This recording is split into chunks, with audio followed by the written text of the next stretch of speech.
What's up, guys? It's me again, Christian Rodriguez, and I wanted to talk about 5 takeaways I've gotten from reading The Secrets of the Millionaire Mind by T. Harv Eker, right? And this book is I highly recommend this book. I read it last month, and it was such a great book that I ended up reading it. I started reading it again this week, and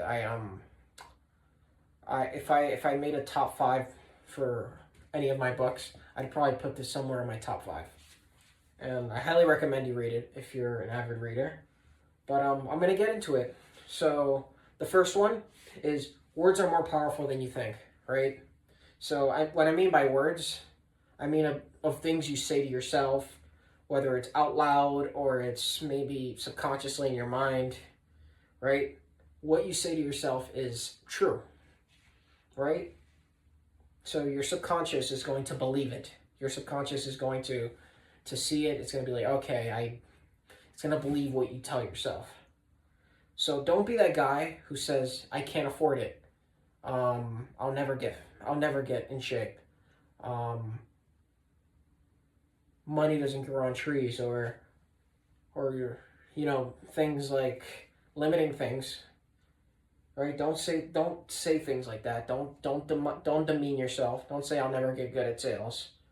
Don't say I'll ever get good at kickboxing. I'm just making shit up at this point, but you get the point what I mean. Because if you say that, your subconscious is gonna believe that is true, and you'll never improve at it. But don't bullshit either. That's another thing. You don't want to be that guy who says I'm a billionaire like Donald Trump, right? I'm a billionaire like Donald Trump. You stare yourself in the mirror, you're like, I'm a billionaire like Donald Trump. Because even if you're saying it, it may sound great, and it's a very positive thing, but it almost sounds delusional, because if you're not a billionaire like Donald Trump, or even a multimillionaire, and you realize you're broke, then it's just like, oh, okay, I'm lying to myself, and you feel it. Your subconscious knows you're bullshitting. That's why I'm not a big fan of that either. And what I love about in this book, what he said, he brushes up on it, and he says it's bullshit. And he says, instead of saying that, say that I'm things like like on my wall, I am capable of success, right? I say that too. I am capable of success, right? Maybe I'm not successful yet, but I am capable of it, right? And he says it. He says, I commit to becoming rich. That's not a lie. It's true. It's something that you can do now. It's something that you can start doing today. I commit to being rich. It could be a small little action. But the saying, I commit to being rich, the words, it triggers your subconscious mind, but it's also not bullshit. It's like, oh, like it's something that I could do now. It's kind of a reframe of thinking to get you in the right direction without you bullshitting yourself either. So that's the first one. And then the second one is get the fuck away from constant complainers. Yes, I'm even talking about friends. I'm talking about family. Yes, I am. And you're not going to like this because, yes, I know what you're going to say. Like, yes, friends and family. But that's the thing. Even if you're strong, you're disciplined, you read books, you've read Secrets of the Millionaire Mind, you follow my YouTube channel, you follow other people's YouTube channels, you've read so many books on these successful guys, and you think, oh, I'm very disciplined. You just need to be around one complainer. That's it. You just need to be around one person that's just bitching all the time and talking about how life's unfair for them. Right? They don't even have to be bitching to you, but just around you, right?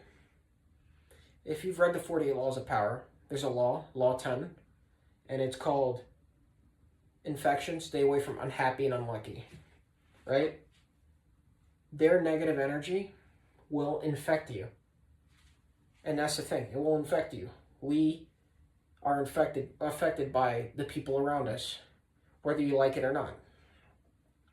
So if you're around someone who's constantly complaining and has a victim mindset and starts thinking thinking like a victim, like things happen to them. Guess what? That's what they are. They're a victim. But if you think about it, when was the last time a rich person was a victim? Oh yeah, wait, I can't think of it either. Come to think about it. Yeah, you can't think of one rich person, right? That's that's a victim because there isn't. It just doesn't work, right? And that's the point that he got across there, right?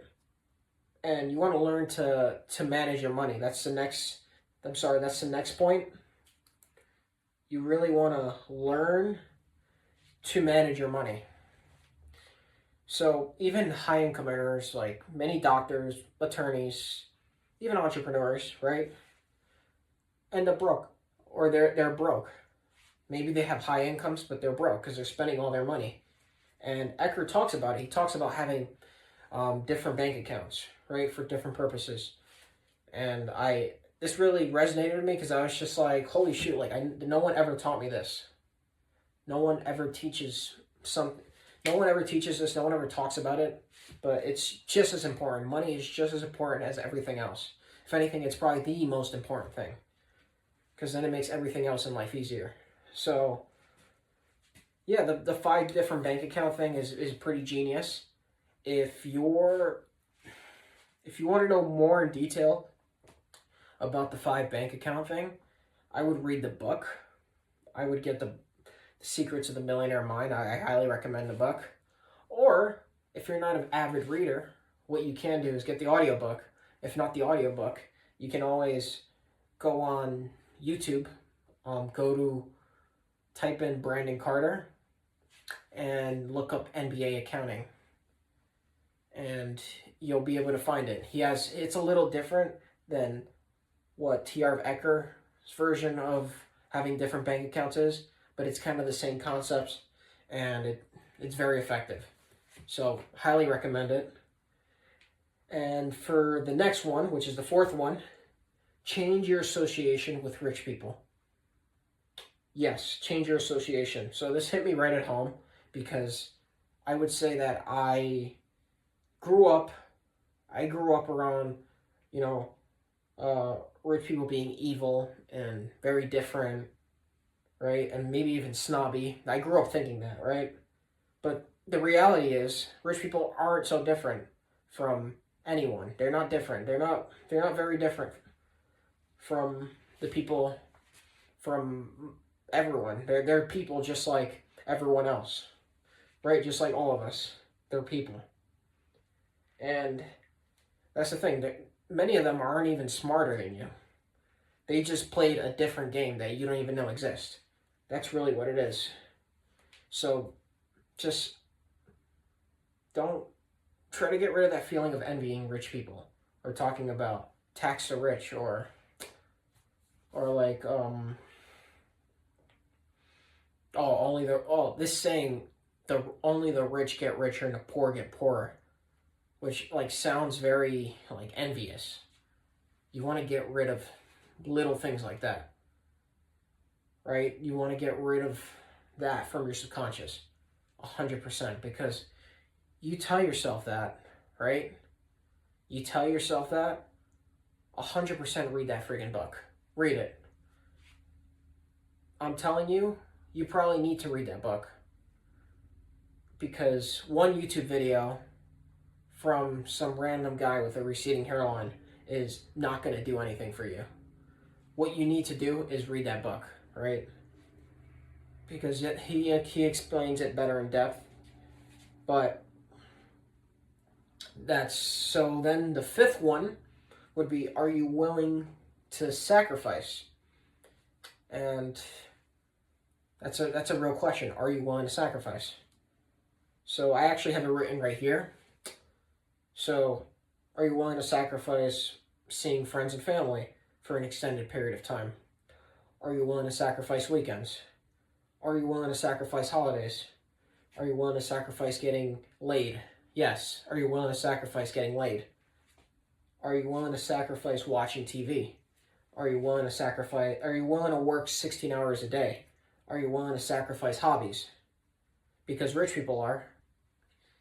T.R. Becker said it, rich people are able to sacrifice all of that for their goals, right? And basically, how badly do you want it, right? I wrote that on the spot, but how badly do you want it? Are you willing to walk instead of driving every day? If you're not willing to do any of this, then you'll sacrifice. If you're not willing to do any of this, right? If you don't sacrifice your goals, then your goals become sacrifice. And that's it for the 5. And a quick recap, I would say, yeah, so words are more powerful than you think. Get the fuck away from constant complainers. Learn to manage your money. Change your association with rich people. Are you willing to sacrifice? And those are the 5 takeaways I got from those books. There's definitely a lot more takeaways. T.R. Becker gets more in depth. I highly recommend you read the book. It's a book, it really impacted me.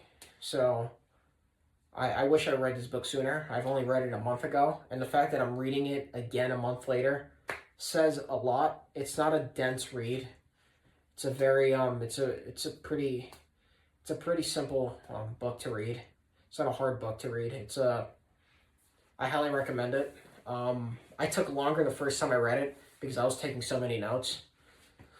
But yeah, I highly recommend it. So if you guys want to see more, I'm gonna make more videos on books that I've read and talk about them.